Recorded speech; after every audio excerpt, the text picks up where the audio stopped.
This bulletin proudly brought to you in association with Alex Campbell's Menswear.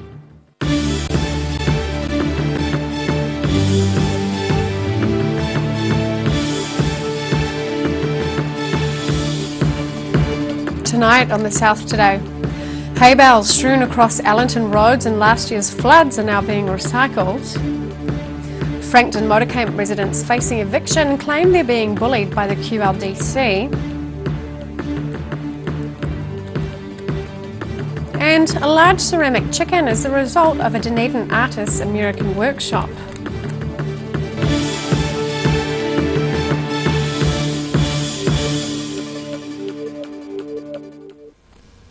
Kia ora, good evening, I'm Sophie Morris. Bailage swept along by November's flood and strewn over a rural road for months is being turned into compost. The bailage had been on Riverside Road near Allenton on the outskirts of Dunedin for about 2 months. But the efforts of one local man has meant a win-win situation for the Dunedin City Council, local farmers and the man himself. Trees of the World Nursery owner Rodney Hogg transporting bailage from local farms, which was rendered useless after last November's floods. The water lay there for far too long, so the grass has all been damaged, and the bales were floating everywhere. And as I said to you before, like it was 2.5 metres deep. He says fortunately for him, his farm is on high ground, and he felt sorry for the landowners in the area who were affected by the flood. The bailage lay strewn over a rural road near Allenton for months, so he decided to do something about it. And they've lost hundreds of bales, so if I can help by shifting them and use them for some compost, it helps everybody. After a few weeks of negotiations and health and safety concerns raised with the Dunedin City Council, staff agreed contractors would close the road so he could clear it and keep the bailage for compost. It's been a matter of clearing the road as well, because that's been quite dangerous, all that bailage sitting on the road. They ended up in the ditches and everything, and they cleaned all the ditches out and took them out and set them on the road. And they've been on the road for months, so it's been quite dangerous. Hogg says the bales would have cost more than $100 each to make. So far he's retrieved more than 100. There was 33 on Riverside Road, but then there was a whole lot in amongst the trees that all got tangled up in the trees and everything. So we've probably got another 40 there, and then we've got 2 different farmers that have got 40 or 50 that want them cleared. He says he's got about 9,000 trees at his nursery, and the bailage is a welcome addition to his compost recipe. In Allenton, the South Today. An unlucky American tourist may have a starring role on New Zealand TV after her rental car rolled from a hotel car park across a busy road and into Lake Wakatipu. The woman says she was taking luggage into the Ridges Hotel when the car rolled across Lake Esplanade after she forgot to put the handbrake on. Nobody was in the car at the time and it miraculously did not hit anything. The drama may also be coming to the small screen with a crew from Police 10-7 filming on site. Frankton Motor Camp residents facing eviction claim they feel bullied into leaving due to the greed of the Queenstown Lakes District Council. It comes after the council announced plans to make the site a camping-only facility, with permit holders and permanent residents being asked to leave by the end of August. On the way out, this collection of movable cabins and caravans at Frankton Motor Camp will have to be out by the end of August if the Queenstown Lakes District Council have their way. Shirley Thompson and her husband have been coming over from Dunedin to stay at their Frankton cabin for 25 years. She says the town no longer has room for ordinary people. Queenstown's just been taken over by millionaires and multi-millionaires, and it's just a shame that there's not just still a little spot that people on a smaller income can't come and enjoy it. The council has written to the camp's permit holders and residents, informing them of their strategy to turn the site into a camping-only facility by the end of 2020. We have absolutely no idea where the permanent people would be going. And it seems that from the letter that's been just sent round that it is still going to be a camp, but obviously just for tourists mainly. She says the decision will adversely affect many residents who work in the town, leaving them nowhere to live. They mentioned that they may try and find somewhere else for them to go, but realistically, where is there like that in Queenstown? They don't have low-cost housing or low-cost rental areas here. Mayor Jim Bolt says it's way off the mark to suggest Queenstown's becoming an enclave for the rich, and he says there's no council more dedicated to providing affordable housing than this one. He also adds he feels very sorry for the people over there. In Queenstown, for the South Today. Fleetwood Mac are returning to Dunedin to play another concert under the roof at Forsyth Bar Stadium this year, and this time they'll have a Kiwi in the band. Dunedin Venue's Chief Executive Terry Davies says their 2015 show at Forsyth Bar Stadium was extremely popular and sold out in less than an hour. He says it's fantastic news the band is coming back to play in Dunedin on Saturday, September the 21st. Tickets go on sale next week, but are set to be released early for Spark customers. The band now includes New Zealand music icon Neil Finn and also features new member Mike Campbell. Fleetwood Mac has sold more than 100 million records worldwide and was inducted into the Rock and Roll Hall of Fame in 1998. This is a story about a rather large chicken, a Dunedin potter, and opportunities in the United States. A 32-centimetre high chicken first appeared when Marion Familton attended a week-long workshop last June in the US. Now it's causing a stir half a world away in Dunedin. We've heard tales of chickens crossing the road, but what about a ceramic rooster who's travelled halfway around the world? Dunedin artist Marion Familton went to America last year for a course in clay work run by ceramic artist Julia Galloway. And she was fantastic. She's a renowned potter herself in functional wear, and but she got us all to sculpt a chicken from life. She's one of the resident artists at the Stewart Street Pottery Collective, and says while she was a bit surprised at the task, it was an interesting challenge. So she wheeled in a tea trolley and had a blanket and whipped off the blanket to reveal a roomy cage with this little chicken, strutting around inside. As a graduate of the art school in Dunedin, she's used to life drawing human beings, but admits this experience was different. We got to sculpt from life. So I had gone to art school doing life drawing, doing human form, and this time we got to do chickens. And her great thing was she said, I don't care what anyone says, no one ever makes a dud chicken.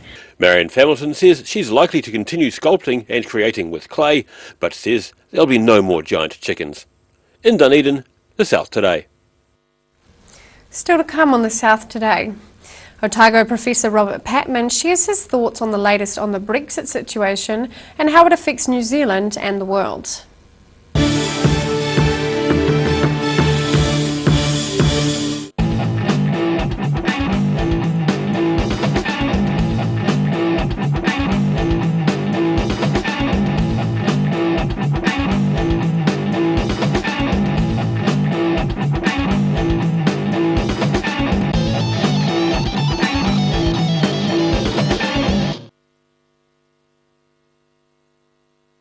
Need to rent an EFTPOS? Whether it's just a week or the whole season, maybe a pop-up store, a concert or event, Anything's POS have equipment available to suit your needs for retail and hospitality with local support. To rent, lease or buy, contact Anything's POS. Step into Op Shop on St Andrew and discover a place with plenty of bargains for yourself, your friends and the whole family.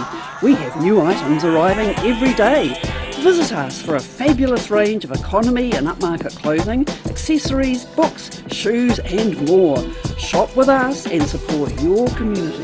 If you're at risk of developing melanoma skin cancer, you owe it to yourself to have a mole map.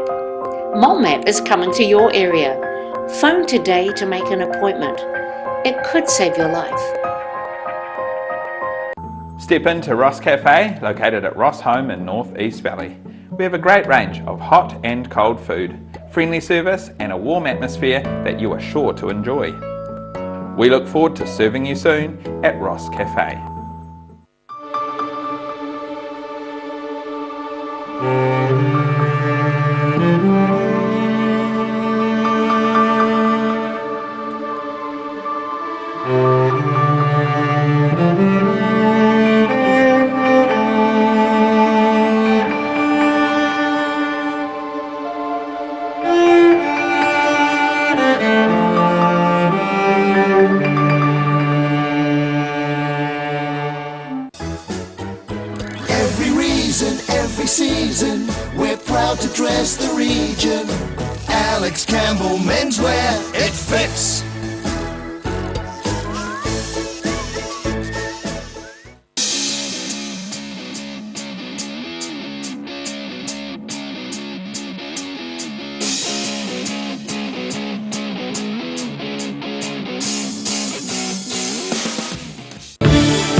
Welcome back.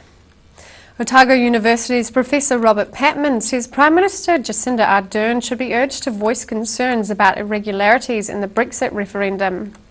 In our latest episode of Global Insight, ODT journalist Bruce Munro asks Professor Patman about the Brexit crises and whether they could open the door to authoritarian rule. Welcome. I'm Bruce Munro. With me is International Relations Specialist Professor Robert Patman. And this is Global Insight. The UK's Brexit plans continue to lurch from crisis to crisis. The latest is a failed no-confidence vote in Theresa May's Conservative government.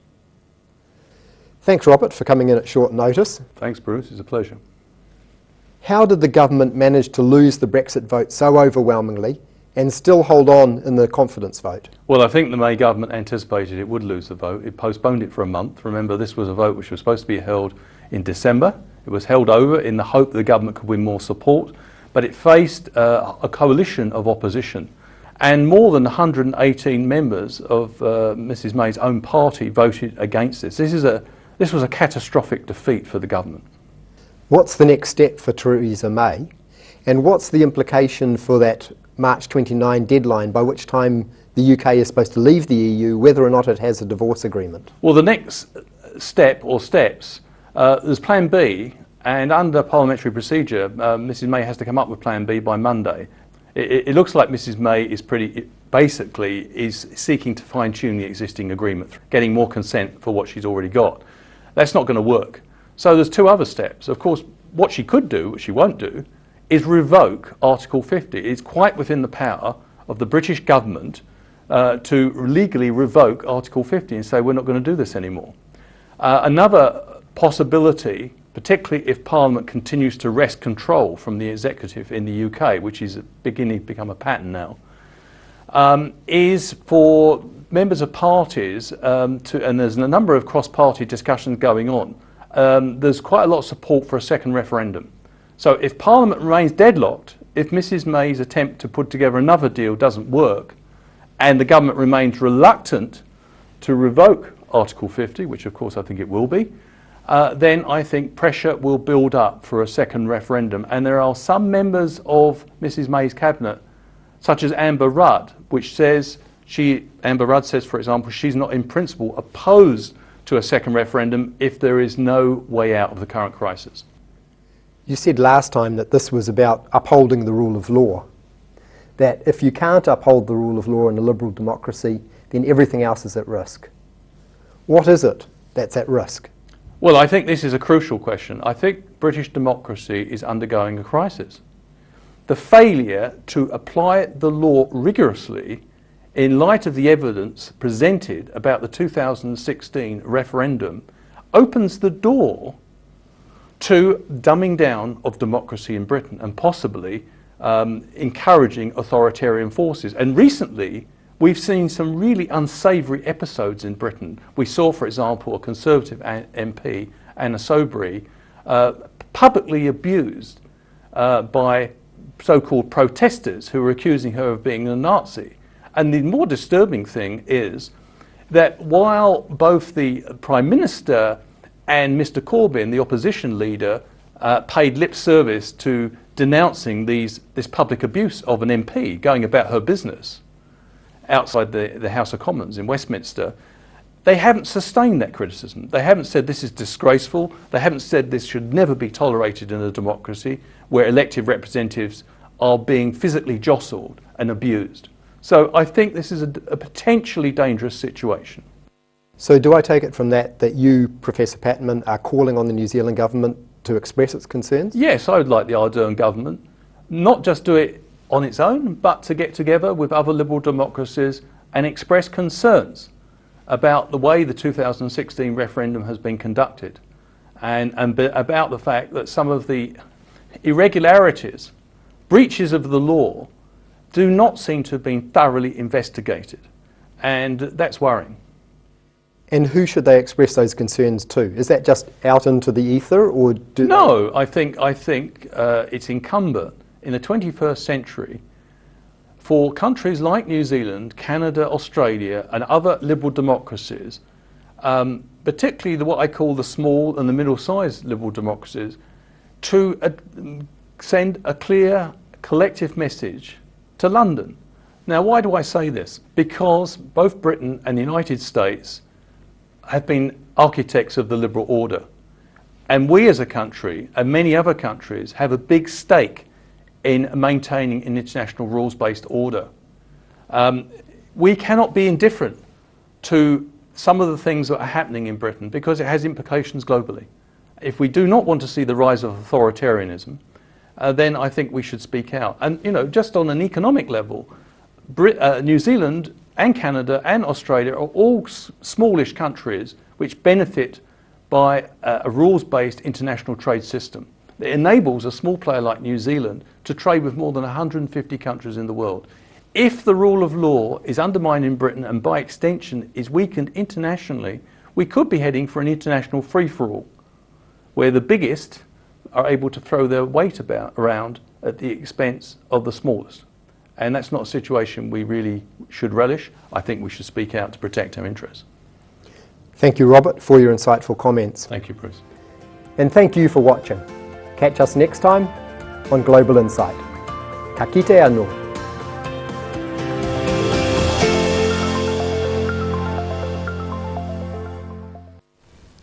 After the break on The South Today, we meet a Clinton couple looking at farming cashmere goats, and we take a look at tomorrow's weather.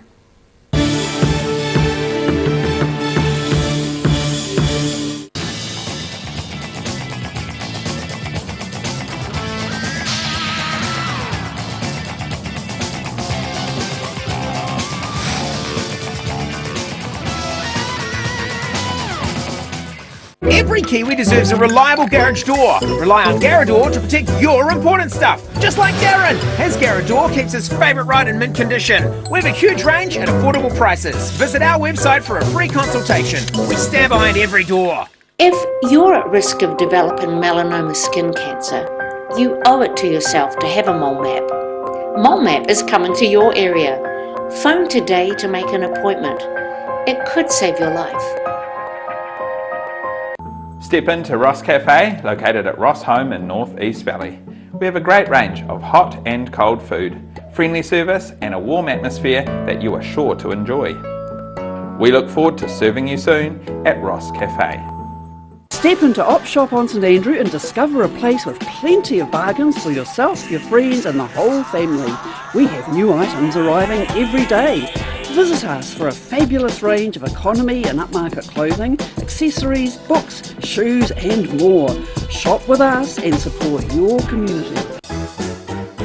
Every reason, every season, we're proud to dress the region. Alex Campbell Menswear, it fits. At the Hard to Find Bookshop, we sell quality books on all subjects from the rare to the recent, and where viable, we will come to you. We have a great reputation for integrity and honesty, so if you're downsizing or sorting an estate and have books to sell, contact us. Need to rent an FPOS, whether it's just a week or the whole season? Maybe a pop-up store, a concert or event. Anything's POS have equipment available to suit your needs for retail and hospitality with local support. To rent, lease or buy, contact Anything's POS. Step into Shop on Carrot and discover a shop full of treasures. We have a fantastic range of vintage and retro clothes, upmarket clothing labels, collectible items, beautiful jewellery, quality linen and the best range of vintage haberdashery. Most of us have spots on our skin.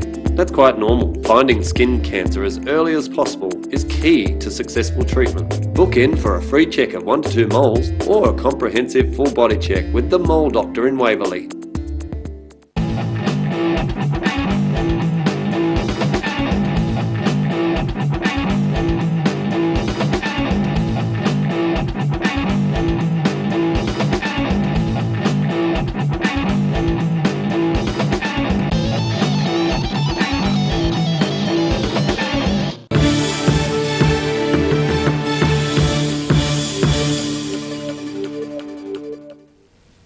Welcome back.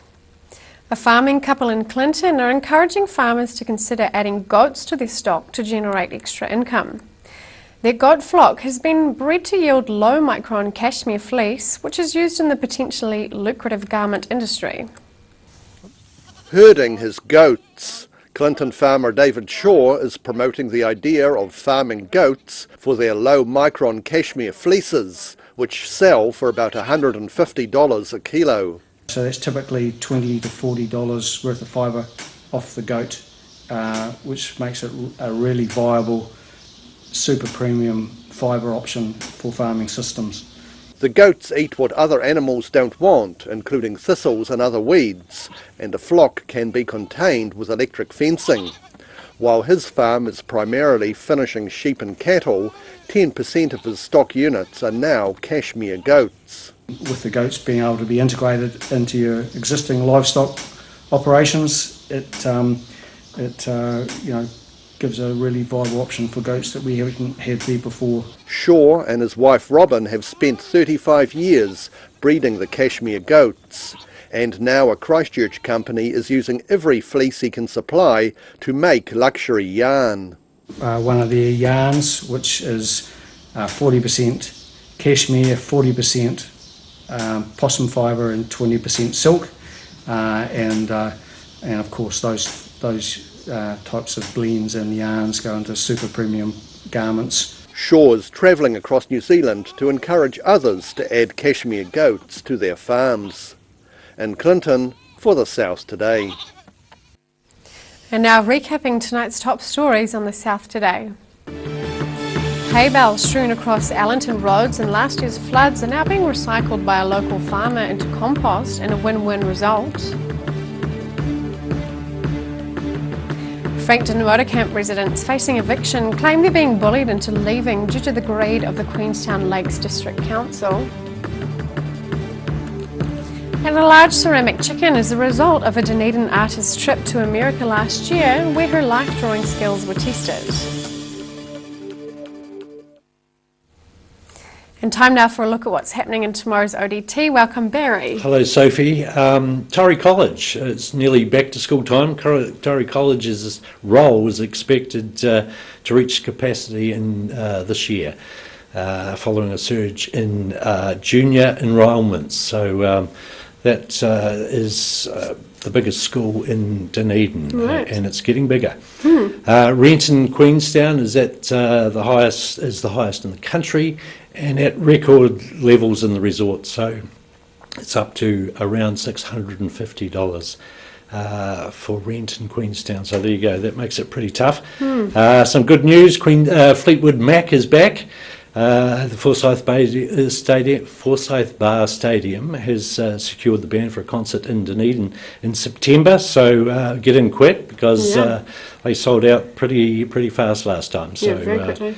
Yep, so fatal cylinder explosion on a cruise ship in Port Chalmers last year has led to or has prompted a global warning over the use of those, or the condition of those, and a third Lakes District camping ground operator has joined the chorus of discontent over the Queenstown Lakes District Council's hub near Luggett offering some tourists free camping sites. Right, well thank you, Barry. Thank you. All of that and more in tomorrow's ODT. And now for a look at tomorrow's weather. Tonight's weather proudly brought to you by Mole Map. Tonight's southern view is of the central carriageway bisecting the Octagon. Looking at the situation, a front moves across the South Tasman tomorrow with a westerly airflow becoming strong by tomorrow night and rain becoming widespread on Saturday. Starting off at the northwest of the South Island, Greymouth and Westport can expect showers with highs of 22 degrees.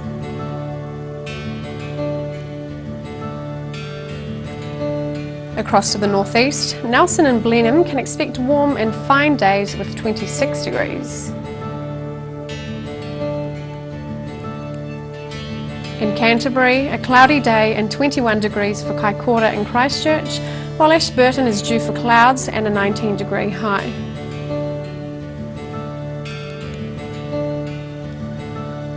Looking at the southern centres, strong northwesterlies and rain. The Catlins, Balclutha, Lumsden and Gore can expect 18-degree highs.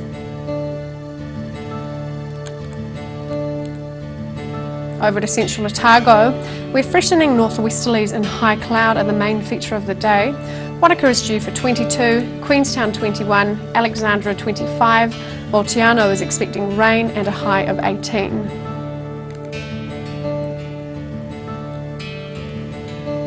Looking at the northern towns, Timaru and Oamaru are in for moderate northeasterlies, some cloud and 23 degrees. Further inland, Omarama and Twizel are due for freshening northwesterlies, high cloud increasing and 25 degrees.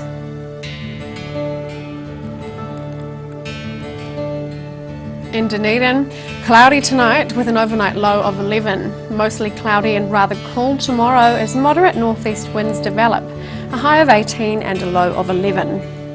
Rain on Saturday with strong to near gale northwest winds at first, then cooler strong west to southwest winds later on. Looking at a low of 9 and a high of 21.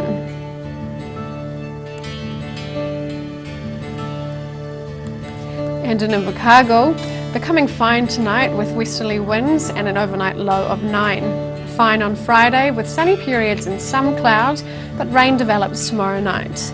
A high of 18 and a low of 13. Rain easing to showers on Saturday with strong to gale westerly winds, becoming colder. A predicted top temperature of 16 and a low of 9.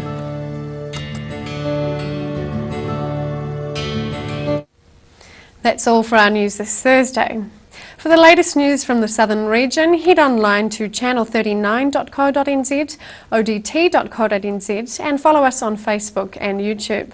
Thanks for joining us. Have a great evening. Ka kite anō.